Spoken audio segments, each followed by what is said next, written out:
He thought it was just another episode, but he was wrong.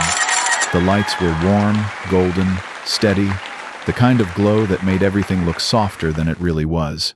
The crowd was laughing, the cameras were rolling, and Steve Harvey was in his element, doing what he'd done 1,000 times before, turning ordinary moments into joy. He moved easily, effortlessly, between two families lined up on the Family Feud stage. His laugh filled the air, deep and rich, the sound of a man who knew how to make people forget their troubles, at least for half an hour. But what he didn't know, what no one in that studio knew, was that by the end of this episode, laughter would give way to silence, and that silence would carry a weight no applause could touch. It started with a question. Simple, harmless. The kind of question they'd asked 100 times. Name something a kid might say that makes a parent proud. Buzzers snapped. Answers flew. I love you. I got an A. You're the best. The crowd cheered. The scoreboard lit up. But then the smallest voice in the room spoke. A boy, maybe 10 years old, his feet barely touching the floor behind the podium, leaned toward the microphone. His voice cracked slightly. A mix of innocence and courage. He said one word. Dad. The laughter stopped. The applause caught in people's throats. Even the band went quiet, the sound hanging in the air like a breath no one dared release. Steve blinked, caught off guard. He looked at the boy, small, brown-skinned, wearing a neatly pressed blue shirt that was just a little too big for him. The boy wasn't smiling. He wasn't nervous either. He just stood there, looking up at Steve with eyes that carried something older than 10 years, something that said he knew what it meant to miss someone. Steve leaned closer, his voice softer now. You said, Dad? The boy nodded. Yes, sir. Steve smiled faintly, trying to bring the energy back, but there was something in that child's tone that anchored him. He glanced at the family behind the boy, a woman, early 30s maybe, standing tall but holding herself together like someone who couldn't afford to fall apart. Her hands were clasped tight in front of her.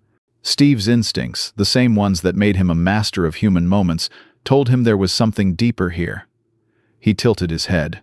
Tell me about that, son. Why that word? The boy took a breath. Because I don't have one no more. A few gasps escaped from the audience. The sound man lowered the faders without being told. Every light, every camera, every pair of eyes in that studio turned to him. The boy didn't cry. He just said it like a fact, like the sky was blue, like the sun would rise. My dad went to heaven last year, but he always told me that being kind makes me his son forever. Steve froze. For a moment, he wasn't a host, or a comedian, or a man with a microphone. He was just a father hearing a truth he knew too well. The kind of truth that doesn't need music or applause to be powerful, the little boy continued. So I try to do good things every day, so God tells him I'm doing okay. Silence. Heavy, reverent, holy. Steve lowered his mic. The boy's mother wiped her eyes quietly. The camera zoomed in, catching the boy's small fingers fidgeting against the buzzer, the studio light reflecting in his tears that hadn't yet fallen. Lord have mercy, Steve whispered under his breath, stepping closer. He crouched down beside the podium, face to face with the boy. The stage lights softened above them, bathing them both in gold. What's your name, young man? Steve asked, voice trembling slightly. Caleb. Caleb, Steve repeated, the word carrying weight now. You said your daddy went to heaven. What kind of man was he? Caleb smiled just a little, just enough to let the room breathe again. He was funny, he said. Like you. The audience laughed softly through tears. Caleb added, he used to watch your show all the time. Said you made him laugh when the world was hard. Steve's lips pressed together. He looked down, then back up at the boy. Well, I tell you what, Caleb, he said quietly. If your daddy could see you right now, standing up here, strong like this, I think he'd be real proud. Caleb's mother nodded behind him, her face wet but smiling. Steve placed a hand gently over his heart. And I think, he continued, his voice low and full, he's watching right now. The crowd erupted not in applause, but in that soft, trembling sound that comes from hundreds of people trying not to cry. Steve looked up toward the ceiling lights, eyes glistening. You hear that, man? He said under his breath. Your boy's doing all right. The boy smiled wider now. For a fleeting moment, the studio didn't feel like a set anymore. It felt like home. And as Steve stood up, the band didn't play. The lights didn't brighten. No one said a word. Everyone just stayed there, suspended in that impossible stillness, as if afraid that breathing too loud might break something sacred. That was the moment when laughter gave way to reverence. When television turned into testimony. The cameras kept rolling, but no one was thinking about television anymore. The laughter that usually filled the studio had vanished, replaced by something quieter, the steady rhythm of breathing, the occasional sniffle, the sound of a moment becoming memory in real time. Steve stood there for a while, microphone lowered to his side, staring at the little boy in front of him. Caleb wasn't nervous anymore. His hands had stopped fidgeting. There was a calmness in his face, the kind that comes from speaking truth without meaning to. The lights wrapped around him like sunlight through stained glass. Steve cleared his throat, but his voice came out softer than before.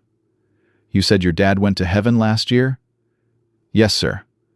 "What was his name?" "Daniel," Caleb said, his voice small but steady. "Daniel Carter." Steve nodded slowly. "That's a strong name. Sounds like a good man." Caleb smiled faintly. He was. He was a teacher. He used to tell his students that kindness is the only homework God really checks. The audience chuckled gently through their tears, and Steve's face softened even more. "Boy, your daddy sounds like he knew something most grown folks still trying to figure out." Caleb's mother laughed softly behind him, one hand covering her mouth. The camera caught the moment her laughter mixed with tears, a portrait of grief that had learned how to coexist with gratitude. Steve took a slow step closer. "You miss him, don't you?" Caleb nodded, his chin trembling. "Every day. But I talk to him." Steve raised an eyebrow gently. "You talk to him?" "Yes, sir," Caleb said.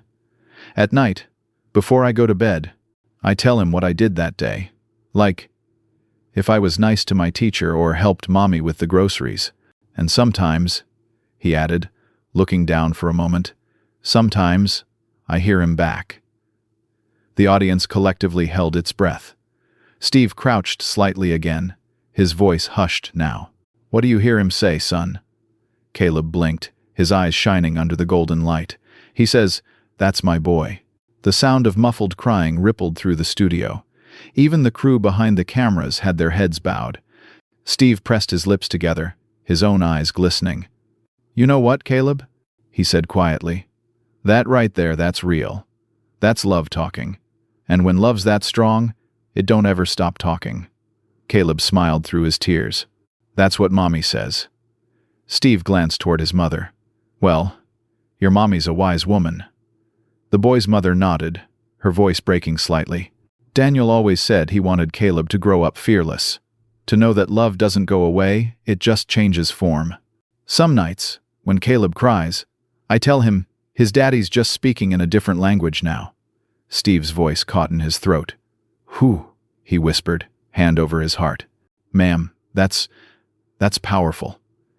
The audience applauded softly, not out of habit, but out of reverence for a family that had turned pain into poetry.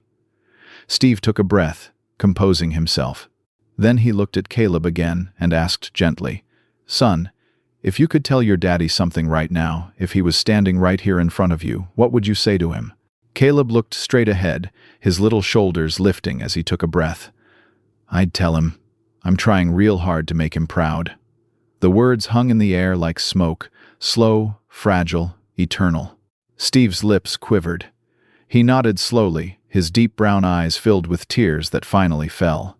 "I think he just heard you, Caleb, and I think he's proud as proud can be." The boy smiled, shy, relieved. The mother wept silently, her hand over her heart. Then, from the sound booth, a voice crackled softly through Steve's earpiece. "Steve, we've got something to show them." Steve hesitated. He looked at the floor, then at the boy. "You trust me, son?" Caleb nodded. "All right," Steve said softly. "I want you to look up at that big screen, okay?" The boy turned, his small hands gripping the edge of the podium again. The screen behind them flickered, the light dimming just slightly in the studio. The audience went silent, and then the image appeared.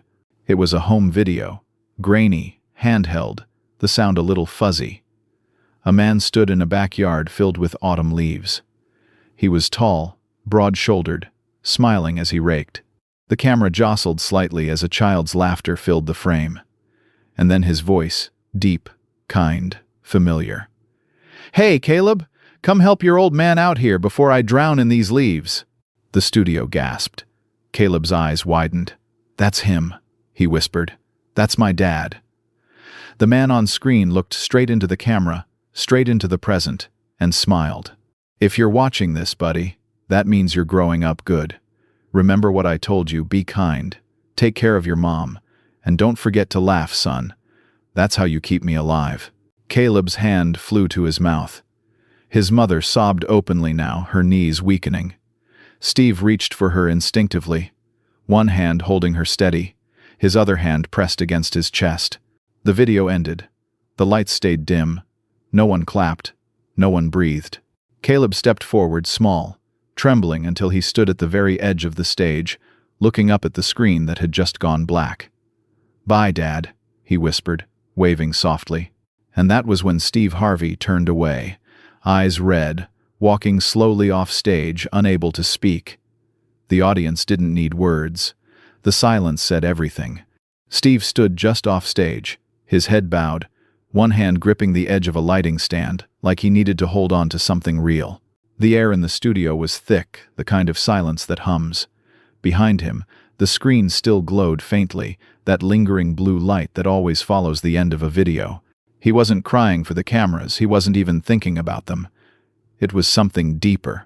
Something about the way that little boy had said, "Dad," about how that one word had cracked open the walls between heaven and earth. Back on stage, Caleb was still standing where he'd been, frozen in that spot where memory and miracle had collided. The audience hadn't moved. Nobody wanted to be the first to break it. Even the crew, hardened by hundreds of episodes, had tears streaming down their faces. Steve took a breath, exhaled slowly, and walked back into the light. The crowd saw him before he spoke, and the sight of him, eyes glassy, face softened, was enough to start a new wave of quiet tears. He walked straight to Caleb and his mother, crouched beside them again, and laid a hand on the boy's small shoulder. "You okay, son?" he asked gently. Caleb nodded, wiping his face with the back of his hand. "I didn't know they had that video," he whispered. Steve smiled faintly. "Sometimes, the good Lord just knows what we need to see, and when we need to see it." The mother tried to speak, but her voice cracked. "That was the last video he ever sent," she said. "He made it before he went in for surgery. I didn't even know the show had a copy." Steve looked up toward the booth, blinking hard. "Y'all are gonna make me lose it up here," he said softly, half smiling, half breaking. The audience laughed gently through their tears, the kind of laughter that comes from hearts that can't decide whether to cry or smile, so they do both. Steve turned back to Caleb. "You know, your daddy, he's a wise man," he said. "You hear what he said in that video?" he said. "Don't forget to laugh. That right there, that's the secret, boy. That's how you keep love alive. You laugh, you keep loving, and you keep shining like you just did." Caleb looked up at him, wide-eyed. "You think he saw me, Mr. Steve?" Steve's voice dropped to a whisper. "Son, I know he did." The little boy's lip trembled. He took a deep breath, then turned toward the dark screen again. "I love you, Dad," he said softly. Steve put his hand over his heart. "He heard that," he said. "He sure did." The audience sniffled audibly, the sound of dozens of hearts breaking in rhythm. Steve stood up slowly, wiping his eyes. "You know what, y'all?" he said, turning toward the audience, his voice deep and steady now. "This right here, this is what real love looks like. This ain't something you can script or plan. It's just truth." He paced slowly, holding the microphone loosely, his gaze sweeping over the faces in the crowd.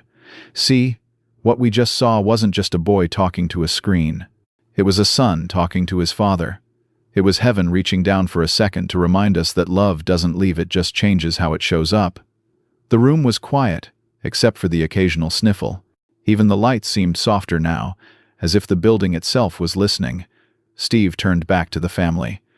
"Ma'am, you raised a good one," he said gently. And you can tell that man of yours, wherever he is, that he did too. 'Cause that little boy right there, that's legacy. That's love that learned how to stand on its own 2 feet. The mother pressed her hands to her heart, nodding through tears. He always said that's all he wanted for Caleb, to stand tall. Steve smiled warmly. Well, he's standing tall today. Caleb beamed, wiping his eyes again. Daddy always said if I was ever on TV, I should make him proud. Steve laughed softly, his voice cracking. Well, son, mission accomplished. The audience broke into applause, gentle at first, then swelling as people rose to their feet. But even through the clapping, no one smiled too big. It wasn't that kind of moment. It was gratitude, reverence, applause, not for entertainment, but for truth. Steve raised a hand slightly, asking them to stop. The noise faded again, and he looked directly into the camera lens, as if speaking to every person watching from home. You know, folks, sometimes we forget what really matters, he said. We get so busy chasing after things that fade: money, attention, fame. But this little boy just reminded us that love is the only thing that don't wear out. You can't spend it, you can't lose it, it just keeps echoing. He looked down at Caleb again. That's what your dad left you, son. Not just memories, echoes. And those echoes, they're gonna guide you your whole life. Caleb nodded, holding tightly to his mother's hand. Steve continued, his tone deepening, his eyes still wet. And let me tell you something else. Your daddy didn't just leave those echoes for you. He left them for us, too. For every person in this room.